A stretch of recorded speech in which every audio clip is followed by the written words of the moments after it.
Alright, today I wanted to go over kind of something different because we've been talking a lot about Mob Psycho 100, and I kind of wanted to do the next step, at least in what I see is the kind of useful part about breaking down stories, is essentially, let me get my note card here.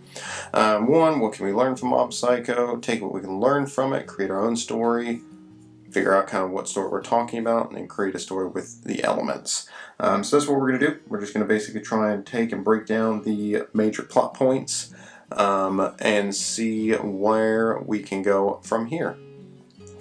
And see if we can create a story from here. Now, I'll admit I've technically done a little bit of cheating because this is not all going to be on the fly. I have essentially gone through this briefly once before, but it was something that came up pretty quickly, so we'll just probably go in that direction the same way, in terms of just kind of seeing what the major points, what Mob Psycho does well, and if we were going to try and copy a lot of that stuff but create our own story, what would that look like?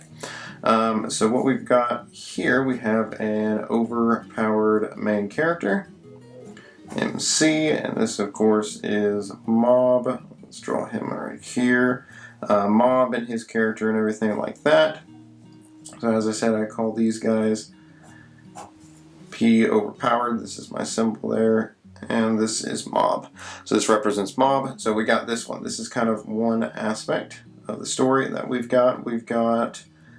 This is more of just a presentation, less of, maybe I guess it does apply for stories, but strong side characters or multi-point of view. So essentially what it means is that it's not all from one point of view. So like Harry Potter, for example.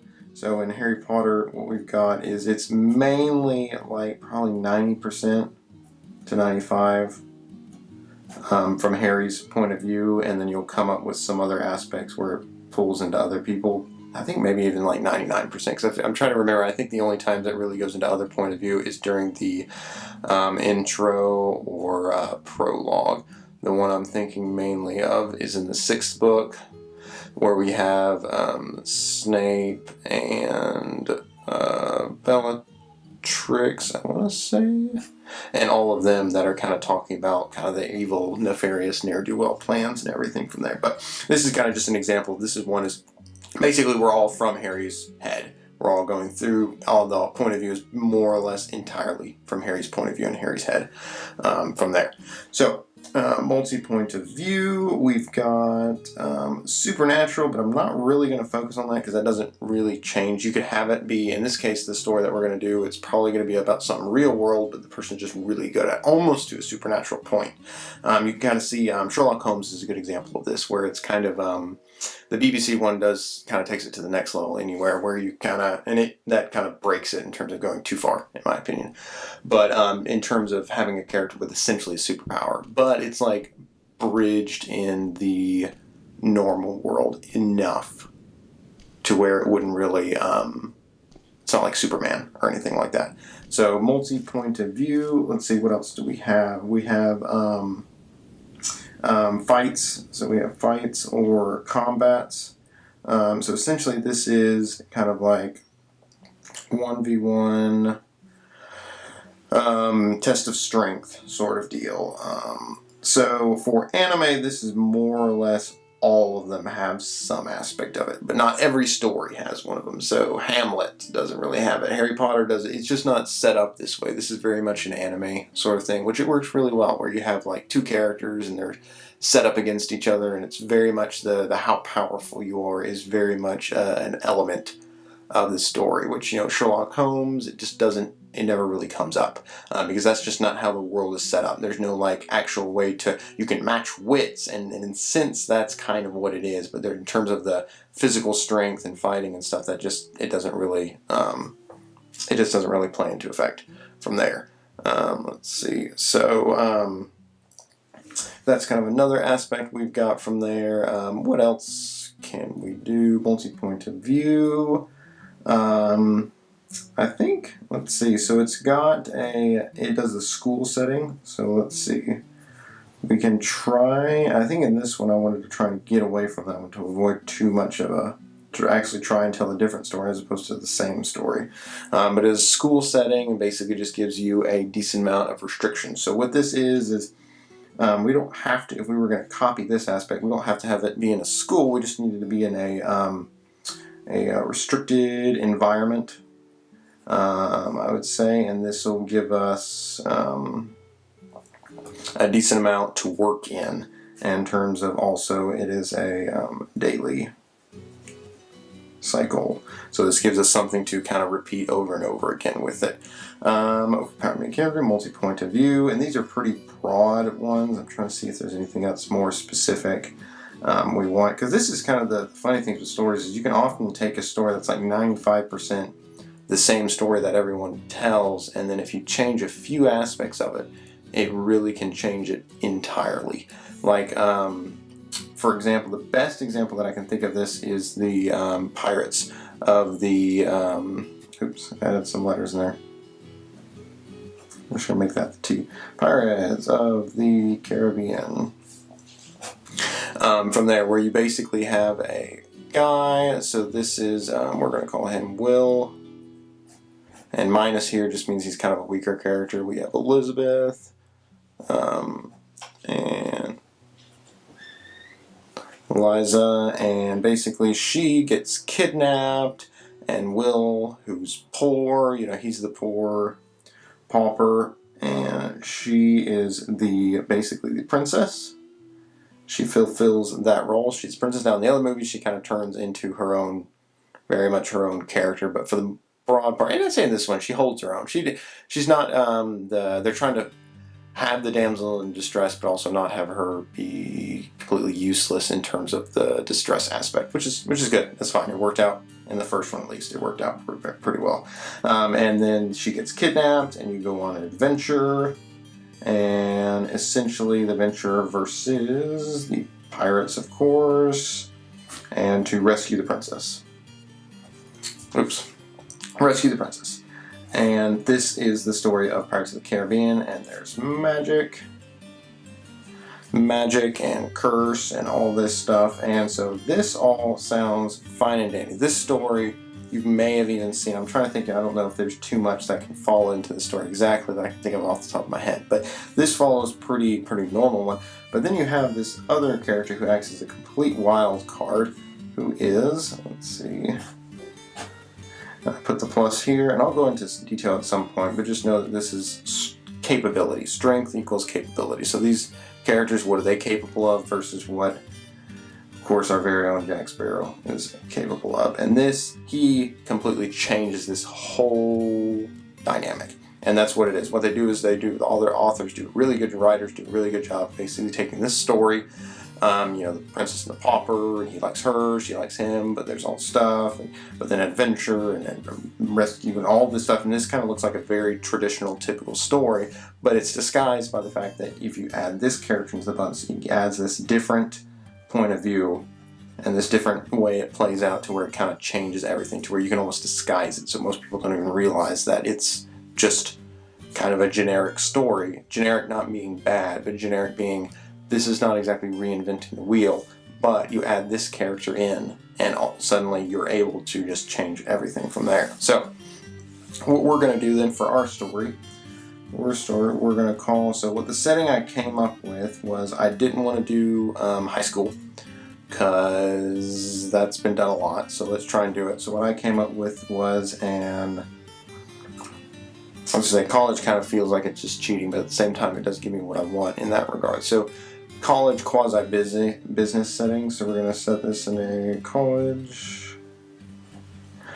We'll just fudge the letters right there so you know what it means, so I don't have to admit that I forgot how to spell it. College and business setting. Let's see. So the one I thought of was going to be finance. So these are going to be finance people.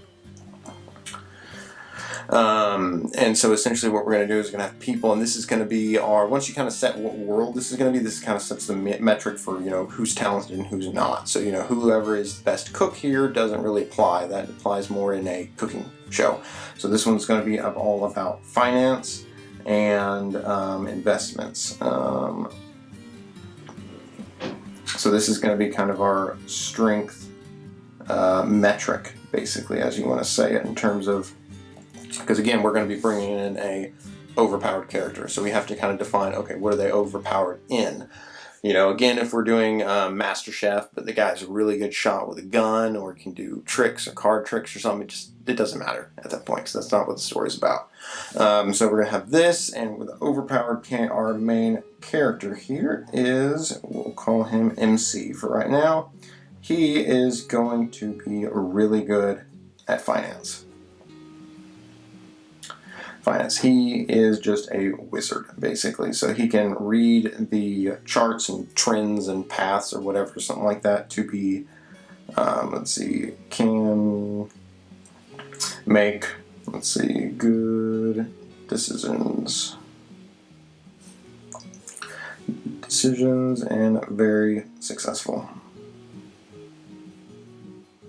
Because remember, this is part of the overpowered character, so essentially this character comes in with, basically he could be set for life, but we can have some aspect that's going to hold him back eventually, so it doesn't immediately become apparent as to why he's not so strong. Oops, let me mess with my settings here real quick. There we go. Okay. Why he's so strong, but then also we can kind of use it to highlight his faults. So he's really strong, so basically we can do this. Multi-point of view, so we need to kind of set up the characters as far as who the other character is going to be. So we've got a few other options, because again, this is the college business. So the world I was imagining and kind of setting up is we're going to do it's college plus internships. Let's see. So what does this give me as a story? So let me move this up here. So what this gives me is, it gives me a daily cycle. So each episode I know where the characters are and what they're going to do. What do? They're going to do these two things. So basically this means that I am kind of narrowing the scope, which at the same time it kind of takes a lot of the decisions and kind of gives me a routine to follow and kind of frees me up to make the more important decisions. So it gives me a daily cycle. They can do their jobs. From there they can do friends. So this also gives me an option to introduce friends and have reasons to be around each other. Because for those of you who've graduated will understand that it's not very often that you're just around people your own age. It just doesn't happen naturally. It's a pretty unnatural situation for society to take a whole bunch of people your age and shove you in a room and say, hey, you have to spend this much time around each other for this long, and kind of go from there. See, around. So it's going to be daily cycles. So now I need to start actually fleshing out the actual characters. So this is going to be very, very broad. And we're going to have to try and focus this down to some specific characters. So again, we have our main character right here. So what am I going to do? I need to figure out, and there's a whole bunch of ways we can go with this. So this part I didn't really get into too much detail before, so I'm going to have to actually figure out what we're going to do. So let's see. So like Mob's kind of weakness, as it were, what holds him back is kind of his understanding of the world, and also because he doesn't want to go too overpowered, because he actually, he once scarred somebody with the investments and everything like this. So we could have a similar reason for our main character. Why does he hide his ability, or why does he downplay it? Let's see, so now we're actually developing our character here, so downplay. So once again, we're just going to kind of throw out a rough draft. So it could be that he accidentally, let's see, okay, what it was, he gave advice to a friend. And what happened from there is the friend took half the advice and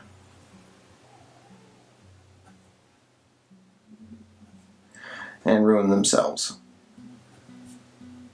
Here we go. Here's our trauma box. Let's see, and we're going to draw the box around this. This is the trauma box.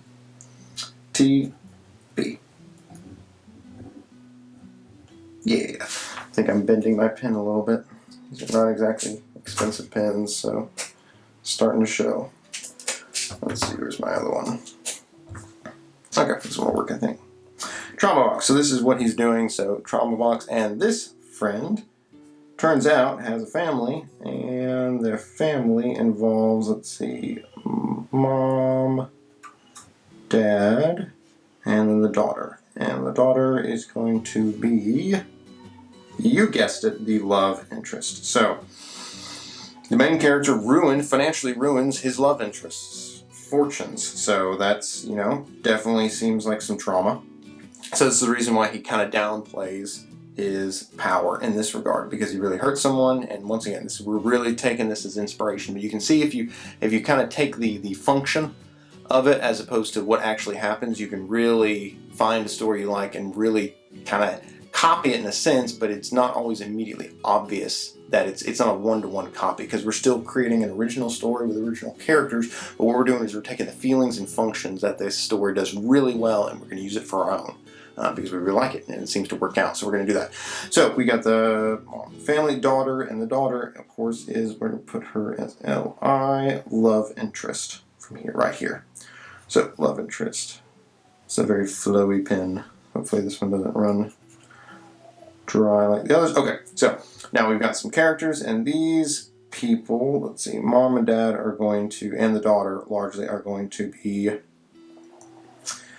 out of sight. I'll just call it out of sight because they're not going to be in the immediate story of it. So this is our trauma box. So what we need now is some side characters. So yeah, let's create some of those. So what we're going to do is we're going to have the roommate. Again, if he's awkward, if our main character is awkward or anything, why is he around people? Because he has to be. So this is where the school setting gives us an easy answer for this. So it's a roommate. The roommate is going to be, let's see, we'll call him Jay. This is going to be his name. We'll refer to him as the first friend is Jay. And what is his character? He's going to be a dummy. He's going to be a try-hard dummy.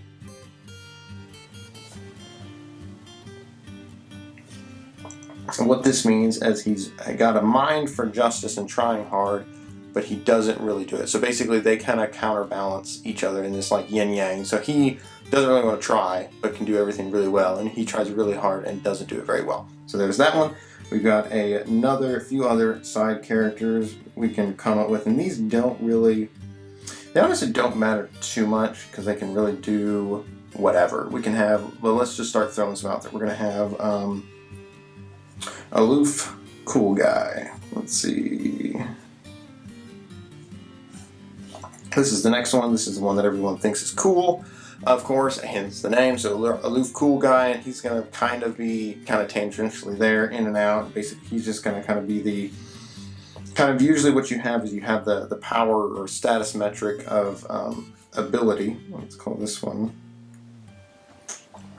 in a story. And this is how much value the metric is. So this is your main characters going here. But then there's the social one. So basically, what does society care about? I don't know, goes this direction or something like that.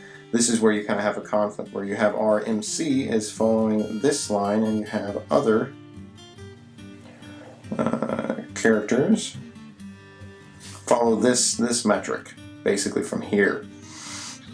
And so this is how our main character is treated from the outside world, because basically he's following this path, and so someone's looking at him and being like, well, you're down here, and this guy's up here, so you're nothing. And basically, because this is, what is this value? This value, the same thing that our society does, just in terms of charisma, looks, coolness, charm, class, wealth.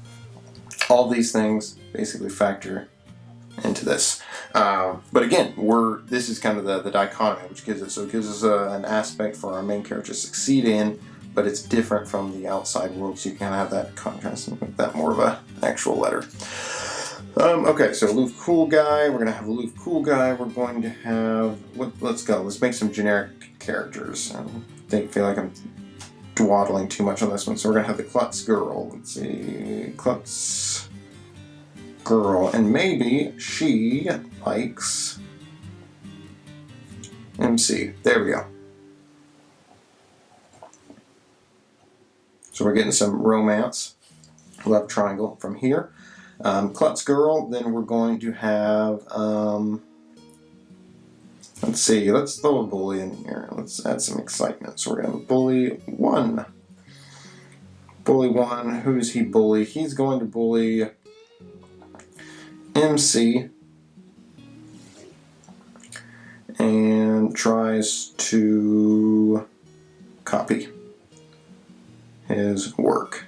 Because oddly enough, the bully is the only one who realizes that the main character is really good at what he's doing. So these are some kind of basic daily characters I can work with. And so then what we need here is we're going to get some professors or staff. Profs. We'll get some profs going. We have boring teacher. Boring teacher. I'm going to just create a few more because I don't want to get too slowed down here. We're going to have the eccentric one. Eccentric teacher. And the entrepreneur. Entrepreneur who has terrible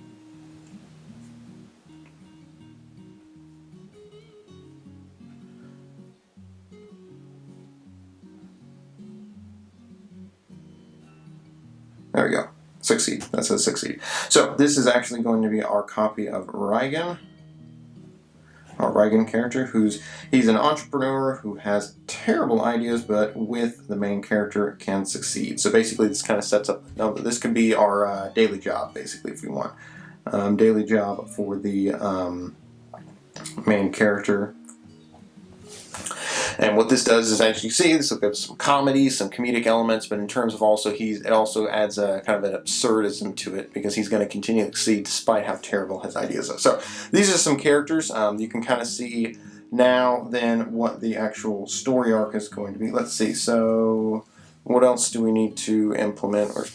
There we go. Okay, so we've got overpowered character. Check. Multi-point of view. And not really. Not quite. We do not have this yet, and school settings. So we got this one. So we got 2 out of the 4. So let's create the other 2 that is needed. So multi-point of view means that we just have to really develop each character. So that one doesn't really.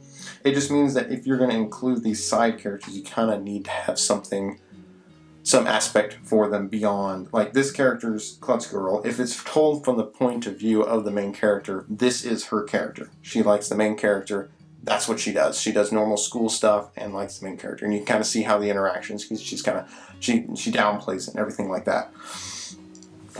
So that could be one. So what do we want her to do? So we could have an aspect, if we're going to tell the story from her point of view, we just need to have some part where it is. So this one, we're going to have him. So he's going to follow let's say he's going to be, create the side plots for each point of view. So he's going to try hard, and he's going to try hard to do a project well. School project. So this is his story arc, and we can involve his parents. Let's see. And let's add some trauma, his own trauma, because trauma adds character. We all love trauma. So, and the death of his childhood friend,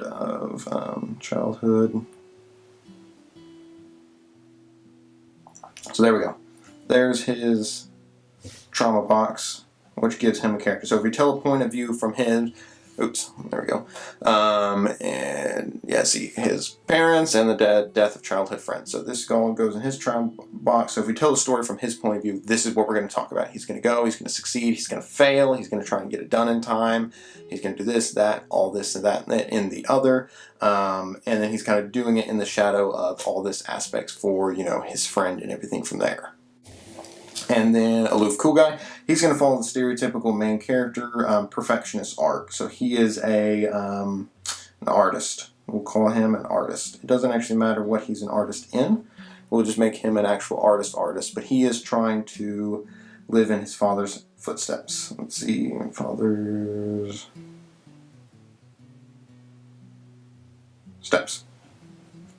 There you go. There's his trauma. Maybe his dad's dead or something. His dad hates him. Who knows? Doesn't really matter at this point. So this is his aspect. Girl, klutz girl. We're going to need to do this. So this one, we can have it. What is she trying to do? She's trying to set up... I don't actually know. This one's going to be tough. Might have to come back to this one. Bully. He wants money to be free from poverty. Hooray! There's his trauma box. Is basically poverty. So he grew up poor. He wants to do that. He wants to escape. So he's going to... There we go. There, I found it. Get rich quick schemes. So he's going to be, this is going to be your crypto gambling guy. This is your regular gambling guy. Penny stocks, kind of, I read Wall Street bets. So now I'm a certified investor and I'm going to do this, that. And he's going to, let's see, get rich quick.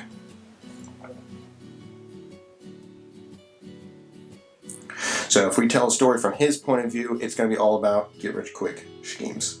From there. So we've got 3, 1, 2, 3 now. We have this guy, we'll put 2, and this is 3 down here, and here's 1.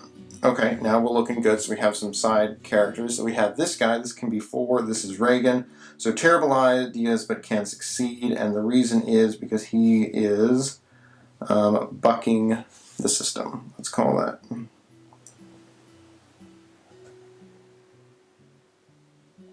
System and hates, we'll say Wall Street, because this is a financial one.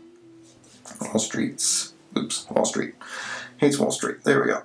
So this is what he is. This is, the way I'm imagining him is Brad Pitt's character in The Big Short. Kind of that hippie guy, but knows what he's doing and everything like that.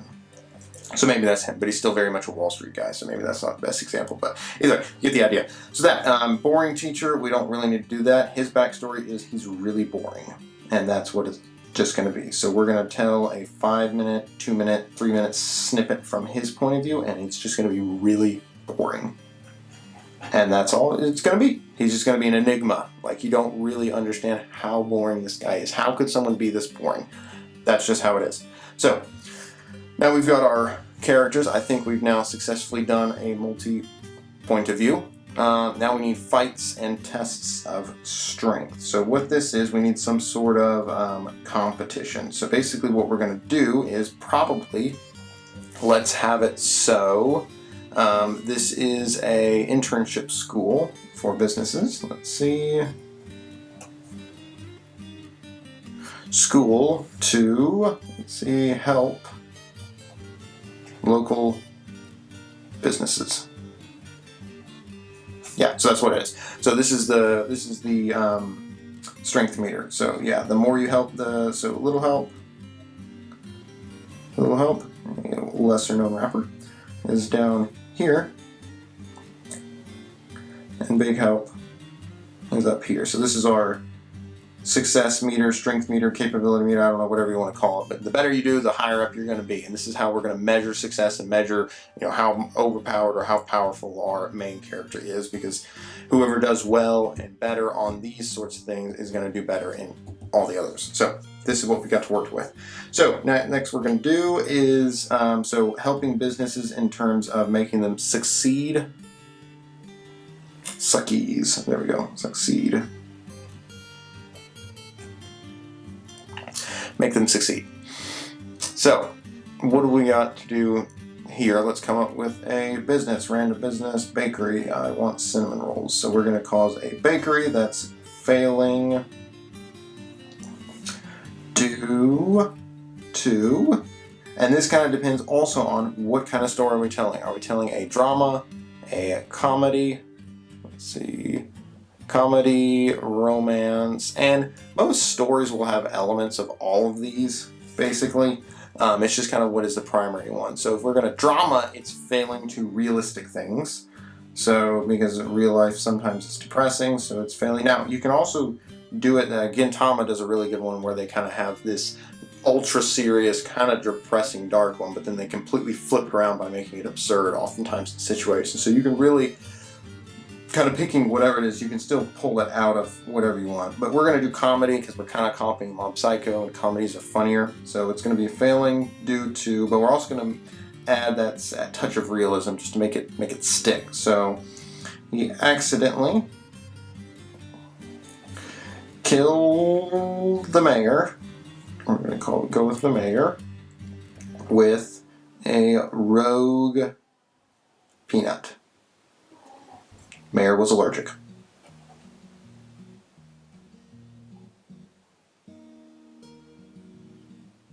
The mayor was allergic. So he killed him with a rogue peanut, and he needs to regain. He needs to regain his reputation. There we go.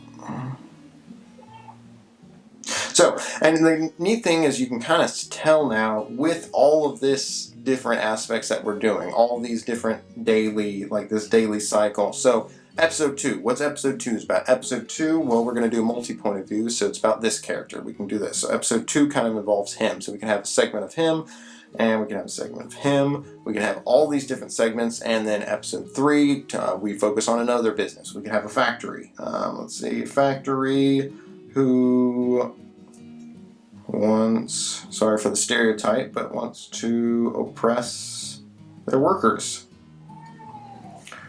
Workers more. Now we're talking.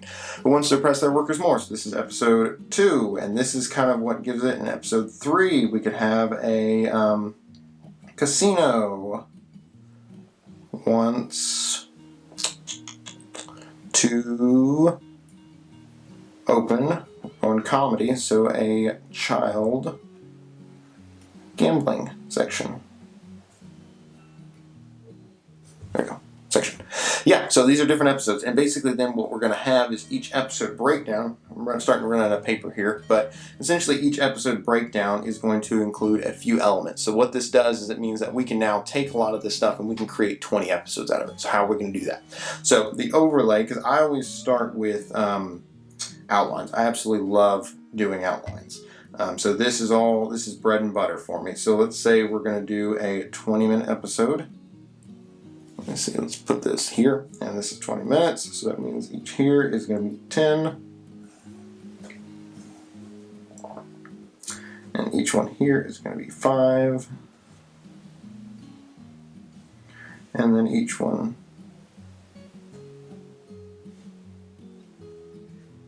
I'm just breaking this down into little bits. 2.5, 2.5.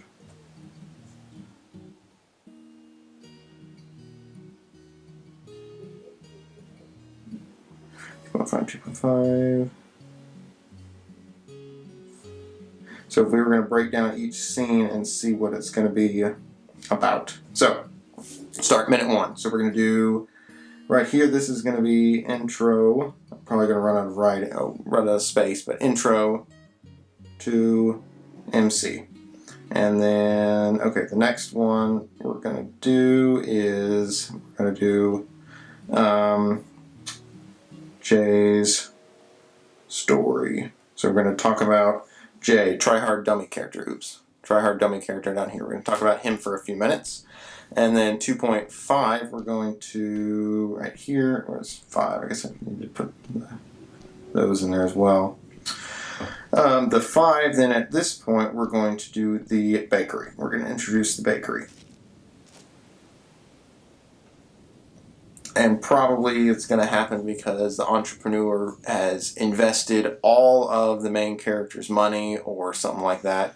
All the main character's money into said bakery. So now we're going to attach everything to the bakery from here, and then we're going to, this will start to demonstrate how overpowered it is. Next, we're going to have the interaction with bully. So we're going to have a bully here. Basically, the bully is going to try and figure out what they're doing. We'll go with that. He's just going to figure out what they're doing, following along. So we get about 5 minutes of content out of that. I think that's reasonable. And what we're going to do is, you can kind of do the story this way, you don't have to, but basically you just drill down each section more and more and more. So then you start until you actually get to actually writing the dialogue from there. So you're just going from step to step to step to smaller until dialogue. So what we're going to do is we're going to tell a comedy story. That's kind of like the giant, or actually the more specifically for us, we're going to kind of copy Mob. And that's going to be it from there. Klutz Girl is going to show up at some point. So let's see. At this point, we're going to introduce MC backstory. So we're going to have traumatic. We're going to open this great, awesome trauma box. We're going to pop this open. We're going to pop this open, and then we're going to juxtapose it with Klutz Girl. Let's draw a line all the way up here so we can. Klutz Girl. And we have to give her something going for her, because otherwise she's going to be really annoying. And I don't see it yet, because right now I don't like her. Because if she's just a klutz and that's all she's got going for her, and she kind of likes the main character, we got to get rid of this. I think it's going to go. She's going to like the aloof cool guy. There we go. Now we like her, because she's no longer going to be annoying. She's constantly scheming to get the artist to notice her. There we go. Scheming to attract. Artist guy, AG. That's what AG stands for, artist guy. Okay, so right there, so we got those 5 minutes. Next step here we're going to do is we're going to do more with the bakery. This whole segment is actually all going to be bakery. So over here, before we had what we're going to do with the bakery, this is why it fell. So we're going to learn the story of how the bakery accidentally killed the mayor with a rogue peanut in a crepe. Yeah. Peanut was supposed to be there. Mayor with allergies. X, skull and bones, and skull. So from there, so we're halfway through an episode. Good deal. All right. So 2.5, we're going to talk about. So what we need to do is we're going to have to, this is kind of our intro that we're working with. So now we're going to have to start working on an upswing. So we got to have something going up. So right now what we have is, yeah, okay, I got it. So basically the bully is going to work against them, and then they are going to work against the bakery, and they're both going to fail, and the bakery will succeed. And you're not quite sure about that. So they're both going to fail. So how are they both going to fail? Honestly, at this point, I'd say I think I'm getting a little bit I can't really think of it, and I don't want to spend too much time on figuring out the exact details. So we'll just go with function, basically. So bully stands against them, is doing his due diligence as an antagonist, standing against them. Then we have a section where the artist guy shows up. So AG, so this is bakery. Maybe they go and eat at this bakery often or something like that. And the artist guy is just doing. So we basically see his point of view. So we're seeing, and we could use this as an excuse to just tell the point of view from each one. So every time this bully, this is from his point of view. AG, this is from his point of view. The klutz girl, this is from her point of view. So all this gives us a different point of view to work at than the main character. From there, what we do from here, and let's see, at this point, I can tell you right here, this is where we save the bakery. Right before the last 80% of the story, it's going to be saving the bakery, and then because of Reagan, however you say it, because of his greed, they'll lose everything. So the bully fails here. And again, we can tell this from his point of view, which gives us this whole different window into it. Point of view, you save the bakery, and then here they lose everything.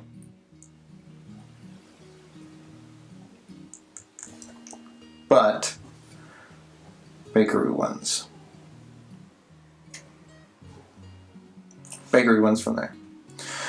Maybe the win could be something really dramatic where you think that the bakery is going to get shut down because of this, but then it turns out that the mayor is actually super corrupt and was actually illegally shutting down businesses and all this kind of corrupt stuff. So maybe that's how the bakery wins, because the mayor was corrupt, and it comes out that the mayor was corrupt. Let's see, mayor. This is bad. We're going to say bad. Bad from there. And then that's that, and so then we need this last 2.5 5 minutes to be worked out, and at that point it's going to be the MC and entrepreneur having a scone at the bakery, and they're just going to kind of talk about their past and stuff like that. There we go. And here we go. We have our first episode, we have our story, we have everything from here. And yeah, so this is, let's zoom out and refocus here. So we've got a whole bunch of different things to work with. So this is kind of our story, essentially. And this is kind of taking just the elements that we've learned from Mob Psycho and kind of trying to revamp them into a different, we didn't have a test of strength, now we do have a test of strength, and just kind of helping it revamp it into a completely different story. So we'll call this Finance Guy, or I don't know, we'll come with a better name at some point. But this is our guy, this is our story of everything, and this is kind of just taking all these elements and incorporating them together and using them in a different story for our own. So there you go. Yeah, hope you guys enjoy this, and as always, hope you learned something, and I'll see y'all in the next one.